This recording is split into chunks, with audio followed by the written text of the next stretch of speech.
Dentro del competitivo de League of Legends existen diversos títulos los cuales se pueden conseguir, sin embargo ninguno tiene tanto peso como el campeonato mundial.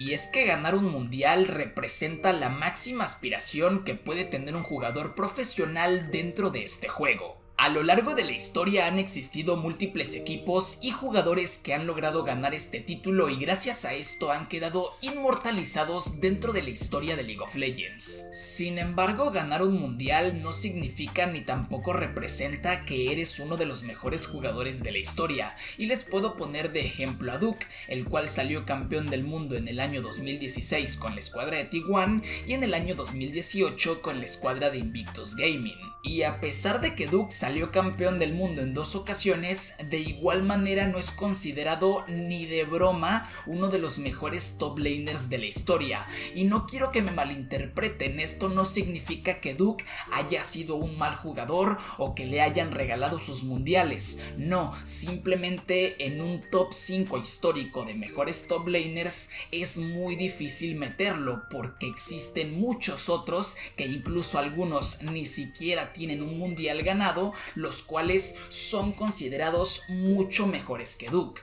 Sin embargo, existe un jugador el cual es considerado para muchos uno de los mejores de la historia y para algunos cuantos el mejor AD Carry que ha existido en toda la historia del competitivo de League of Legends, y estamos hablando de Deft.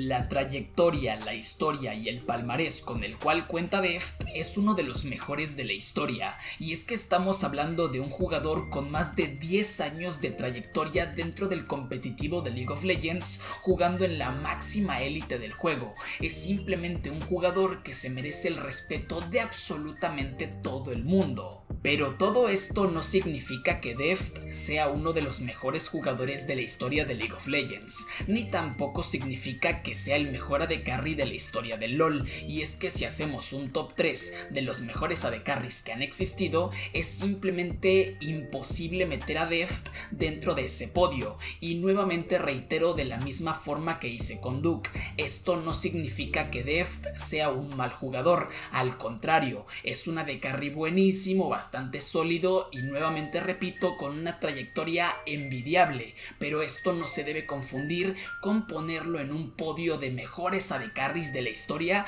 ni mucho menos decir que es uno de los mejores jugadores que han existido en el LoL, porque esto es simplemente imposible. Aún así existen personas que insisten en decir que Deft es uno de los mejores jugadores de la historia, y normalmente para argumentar esto suelen decir que ha ganado títulos sumamente importantes, entre los cuales podemos destacar el título de la LPL, el título de la LCK, un MSI y también, lo más importante, un mundial. Así que en este video vamos a repasar lo que fue el MSI de 2015 y el mundial de 2022 para intentar determinar si realmente Deft fue un jugador crucial para poder ganar esos títulos, o si en su equipo tenía a algún jugador o a otros jugadores que estuvieran haciendo un trabajo increíble para sacar a su equipo adelante.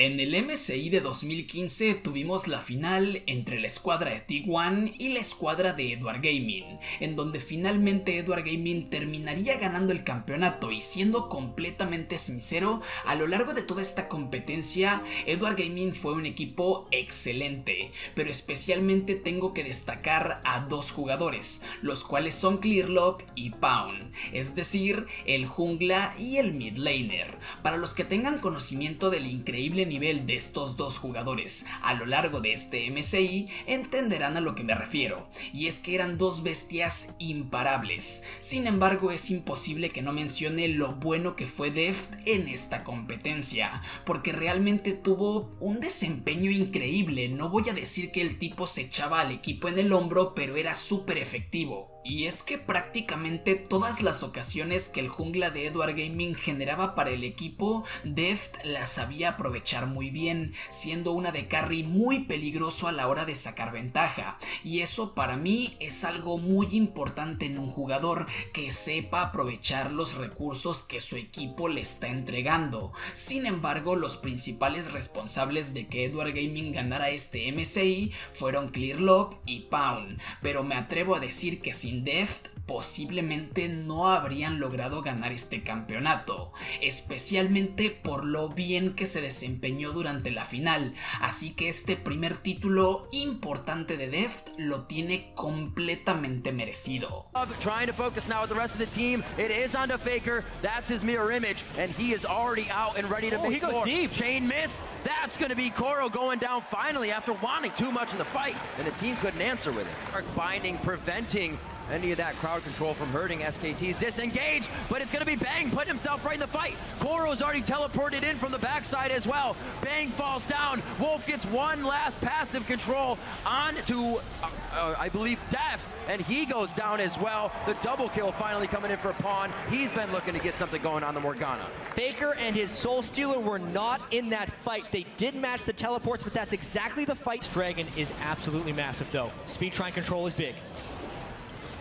They go slowly on the outside. They have no chance to even look at that dragon. It is down. Marin is gnarred out, and EDG may not want this right away. They put a lot of focus onto the tank. Faker already has Deft with a spell shield down. Just a few more to finalize that kill. It's actually Faker that gets hit. He's forced to flash, and now Wolf is left in a sore spot. Faker's mimic coming, or rather mirror image coming back to try and deter the fight, but Bang may also go down here as well. Faker got a few stacks on this one, but that's all that he's gonna get as his team goes down after grabbing Dragon. So once again, EDG, they get a fight where they're really strong here in the mid.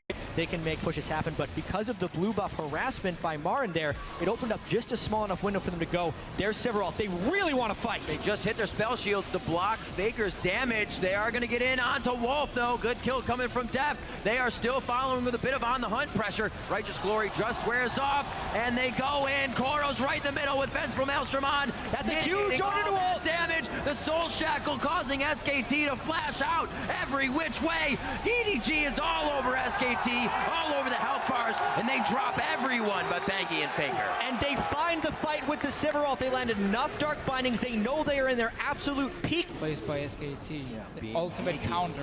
Oh, teleport in for Maokai. This is a double flank. Clearlove coming in as well. That's the two of them coming from SKT's side here. Wolf's going to be the first focus, so he can't crowd control the fight. Quiero and the rest of the team now reposition. Marin in the middle, but everybody dodges immediately as he gives the Gnar ult out. A double kill coming in for Clearlove as he comes up huge with the ultimate, and it looks like they will continue to push SKT off of that fight. And once again, EDG is having full control before the fight starts. They're the one engaging and they're the one flanking, so they can see where Faker is at all times. They can get onto the right targets as well. This is a huge decision. They are fairly low after that fight. They do not take the easy dragon. Instead, they try and go for the big play Baron. Marin and Bangir here. They're peeling off. Marin's teleport plays have saved SKT more than once. Will it be this time again? They do lose out on Faker there. Faker comes in. Faker doesn't have that many stacks on that Magi. He's only 7 now. Now he's starting to stack it up as he takes down Mako. He still has eyes on the rest of the team. Elixir of Sorcery on him as well to get out a bit of extra damage. Quiero finds him with the Twisted Advance as he pulls back to Distortion, and he can't get out alive. Marin's forced to turn as soon as he gnars out. Unfortunate for SKT. And blowing people up, and they do not respect the damage of SKT right now because, honestly, their tanks are doing their job right now. SKT again going in to force this dragon. Here's a fight. Bangy in the front. Absolute Zero gets popped immediately. Hardly any damage to be delivered there. And Marin, he's going to get the binding. He's going to gnar. That may be enough time, but SKT actually doesn't go back in. It's just kind of saving him for now. But Quiero finds his way in. Wolf's going to be next. Do they follow over the wall? No. They get position. and They are best at. SKT has shown a weakness of getting a little bit run over in these early mid games. This is the mid game, and EDG is pushing hard. 30 minutes on the inhibitor now. EDG eyes on the Nexus after this if they can get a huge fight. Marin comes in, sweeps 3 back to the turret. Mate goes out. They get the Righteous Glory on, and they try to engage this one, but it's going to be damage onto Wolf. He gets out safely. Bleeding bars almost across the board here for SKT, but they still know they're there. Thought it was pushing the other way from before. All it's going to take is one binding, guys. Pawn actually very low from a few shots from Bang. That Acid Hunter did connect, and EDG is now in a sore spot as they were pushing a little too hard. Getting over aggressive has been their problem in these fights, and now SKT is going to want it. Absolute Zero keeps the tanks in range. They're able to drop down Mako now. That's going to be Pawn going down. Stacks for Faker, and a shutdown for him. So much tank now on SKT, but can they actually answer back? Deft is still alive, able to put out damage from the backside, and the DPS is just too much for the tanks of SKT. Game-saving holds here from SK. Maokai, here they come. Faker is in the eyes of Clear Love, but he's zeroed out. He's not going to be able to get with the team. Bang in a bad spot. He goes down to Deft. Bangy's now trying to retreat. Faker gets hit very low, but in a safe spot. That's going to be Bangy going down. I'm not sure they're going to be able to protect this inhibitor turret now, gentlemen. No, just go down, have your tanks on this tower here, take it down, get inhibitor as well for yourself. EDG, once again, they use the dragon as some sort of a bait to get SKT moving down their wards all around them so they can flank with the Evelyn, with the Maokai. Didn't expect to say this, but this pick for Clearlove has been working out.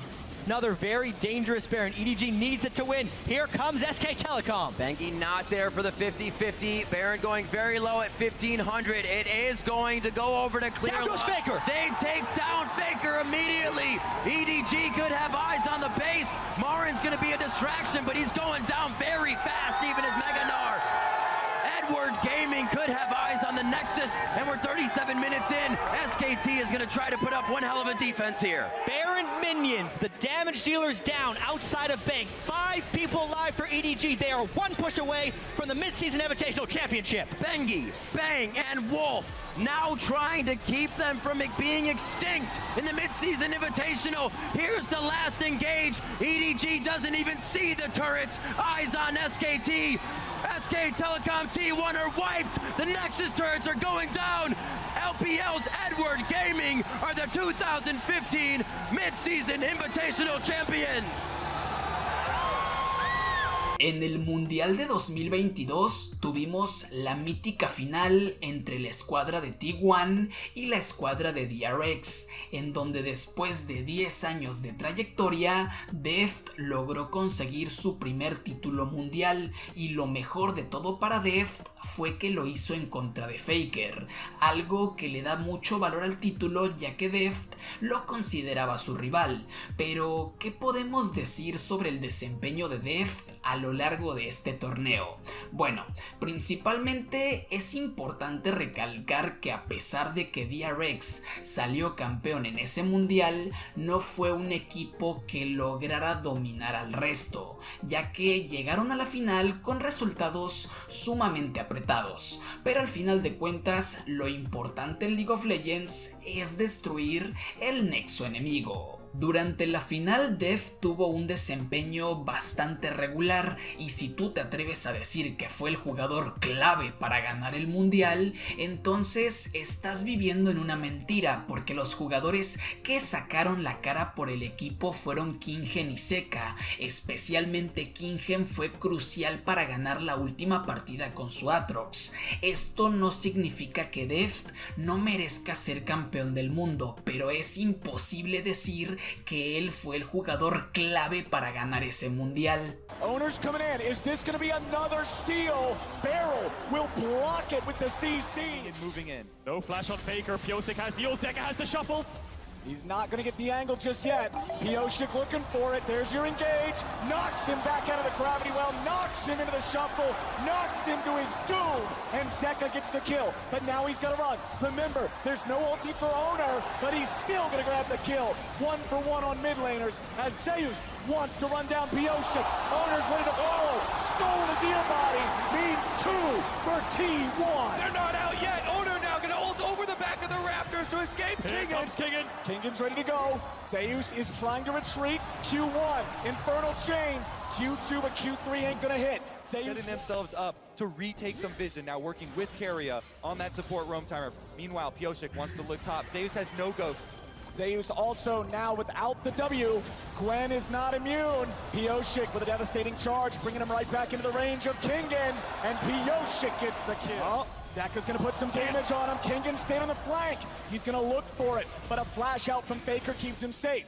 World Ender is a very important cooldown on a very fed For tier 2 as well. DRX have to use a lot of time to get this dragon down. Kingen's moving up, should be in time to cover it, but look at Faker, he's trying to back up the top jungle of T1. Trying to look for that second tower will be a huge gold injection into Zeus if they can get it. Kingen needs to be very careful here. Faker is still around. Carrera showing mid. Deft backing up his top laner. Zeus goes forwards. Zeus trying to look for Kingen here, but Zeus losing a lot of HP. Still has the big shot of needlework, throws it out now.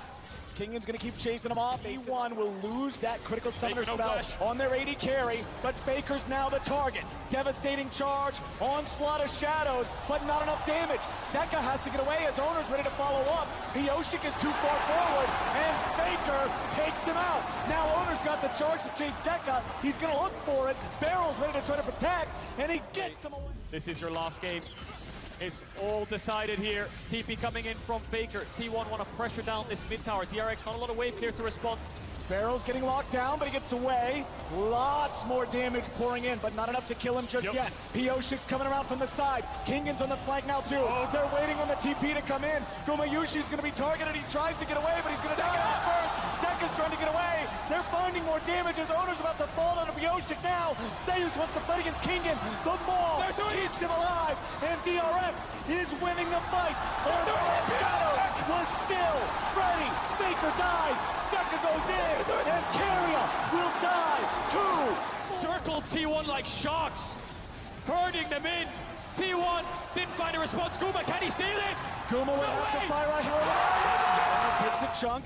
Drake at about 5,000. Zeus gonna move into the pit. He's ready for that angle now. Carrera, Owner, both chunked a little bit. Zeka and the rest of DRX are not damaging the Drake any further. They're gonna allow it to reset. Kingen's to a flank. Kingen finds Carrera right when they need it most. But now he takes some damage back. He has to walk it off. The Drake's at 4K. A little bit of damage over the wall. Barrel's trying to block it. Dragon is secured. Gumayushi is down. And T1 are trying to fight back. Pioshik's under fire. He will drop. It is a 2 for 3. T1 have the mid push. They're going all for it. All the cards are on the table. Flank, flank, flank. They're wrapping around. Yep, keep your eyes on Pioshik and on Barrel. DRX, they don't even have their jungler in the pit. They are not going to commit to the Baron. They are looking for some sort of a play. Barrel is burning, but they're ready. They're turning. Pioshik has Faker. Carrera barely lives. He's trying to run away, but Zeka and Pioshik are still chasing him down. A bullet to the head, and Deft pulled the trigger. Pioshik and Zeka working on the Drake. 5,000 HP left. Deft wants to get away. A lot of threat coming out from the needlework. Kingen's very low. He goes into the stasis. He's still going to live, but only for a moment. Kingen down. Soul for DRX, but it'll be Baron for T1. They're gonna force on it and try and make DRX come to them. 5v4 advantage. They're burning it down. Owner has smite. Pioshik does not. No Kingen. No Kingen. This has to be a no-go for T1. Looking for it. He has been the X factor, but Barrel's gonna die. He barely gets away. Pioshik's on the retreat. Barrel stays alive somehow. Redemption's coming down. It's gonna heal him up. T1 moved in. Kingen was not able to respond there with the flank. He'll steal the enemy red buff for the upcoming fight. T1 chunking out the health bars. Decide to go for the Elder. Kingen's still ready. TP coming back in for DRX. Zeus and Owner here in the pit. Zeus goes over the wall, but Kingen's ready to find him. Q1, Q2 finds his place back inside the pit. Drake gonna slightly reset. Gonna come down to a smite fight. Kingen ult is off.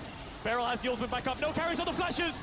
Look at the trap line. Look at the Caitlyn. He's trying to stun him away. Owner goes in. Owner is down. The Drake secured. T1's jungler trying to do it. T1's going to the base. They're going to the Nexus. Can they do it in time? Kingen comes back. Elder Drake at the ready. But what can he do? Q3. No damage just yet. Elder Drake. The execute. Zeus is down. DRX Hold on. Keegan, he gets back, he does it! Gumayushi's gonna find the ultimate onto Piyoshik, but they still have the Elder Dragon buff on DRX. They're DRX will march forward. Keria wants to hit the wave. Kingen goes to the Whirlwinder. Gumayushi is dead. They have been doubted. They have been discounted. They have been dismissed. But DRX are your 2022 World Champions. Entonces, ¿cuál es la conclusión a la que llegamos con este tema, teniendo en cuenta que Deft solo fue determinante en uno de los 2 títulos internacionales que tiene? ¿Realmente esto le alcanza para ser considerado uno de los mejores jugadores de la historia? La respuesta es no, y es que para ser considerado uno de los mejores de la historia no podemos solo enfocarnos en títulos ni mucho menos en sentimientos, que ese es un tema que ahorita vamos a tocar. Los mejores de la historia son aquellos que sobresalen tanto en nivel como en impacto por encima del resto de jugadores. Te pongo el ejemplo de Uzi, que nunca logró ganar un mundial y aún así es considerado uno de los mejores jugadores de la historia, porque el tipo genuinamente sobresalió por encima del resto de AD Carries. El motivo por el cual algunas personas consideran a Deft uno de los mejores de la historia es por puro sentimentalismo, y es que a lo largo del Mundial de 2022 se generó este discurso en el cual se habló sobre cómo Deft estuvo buscando durante 10 años su primer título mundial y el cómo su objetivo era superar a Faker. Todo este discurso fue muy emotivo y a mí personalmente me encanta la historia de Deft, ya que te habla del cómo siempre debes perseverar para alcanzar tus metas y seguir hacia adelante sin importar nada, pero esto no significa que sea uno de los mejores de la historia, porque si hacemos un top 10 de los mejores, ni de broma puede entrar Deft. Es una realidad, y a pesar de que algunos van a invalidar mi opinión diciendo que soy fan de Faker y de T1, eso no va a cambiar las cosas, porque si le quitas la historia motivacional que se cuenta sobre Deft y te quedas solo con su nivel, te darás cuenta que nunca fue un jugador que realmente sobresaliera por encima del resto. Sin nada más que decir, espero que este video les haya gustado. De ser así, los invito a que me dejen un pulgar arriba y un comentario, ya que con eso el algoritmo de YouTube nos trata bastante bonito. Y es más, si llegaste hasta este punto del video, te invito a que comentes calcetín. ¿Por qué calcetín? No sé, ponlo así sin contexto para poder confundir a la gente. Como siempre, muchas gracias a los miembros del canal, muchísimas gracias por seguir apoyando este contenido y hacer que estos videos sigan siendo posibles, y les recuerdo que pueden compartir este video con todos sus amigos. Suscríbete si es primera vez que ves uno de mis videos. Yo soy MJ y nos vemos en la próxima. Adiós.